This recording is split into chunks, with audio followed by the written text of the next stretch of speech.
ஆதியாகமம் 40.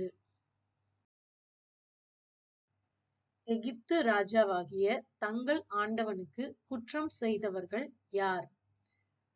பானபாத்திரக்காரன் சுயம்பாகி. 2 பிரதானிகளையும் விசாரிக்கும்படி யோசேப்பின் வசத்தில் ஒப்புவித்தது யார்? தலையாரிகளின் அதிபதி.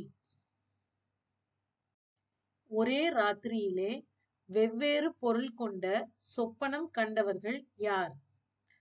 பானபாத்திரக்காரன் சுயம்பாகி. சொப்பனத்திற்கு அர்த்தம் சொல்லுதல் யாருக்கு உரியது? தேவனுக்குரியது. பானபாத்திரக்காரனின் சொப்பனத்தில் எது அவனுக்கு முன்பாக இருக்க கண்டான்? ஒரு திராட்சை செடி. சுயம்பாகியின் சொப்பனத்தில் எது அவன் தலையின் மேலிருக்க கண்டான்? 3 வெள்ளை கூடைகள். இந்த இடத்திலிருந்து என்னை விடுதலையாக்க வேண்டும். யார் யாரிடம்? யோசேப்பு பானபாத்திரக்காரனிடம். 3ஆம் நாள் பார்வோனுடைய டேஷ் ஜென்ம நாளாய் இருந்தது.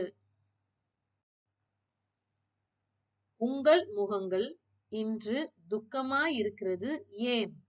யார் யாரிடம்? யோசேப்பு பார்வோனுடைய பிரதானிகளிடம். யோசேப்பை நினையாமல் மறந்தது யார்? பானபாத்திரக்காரன்.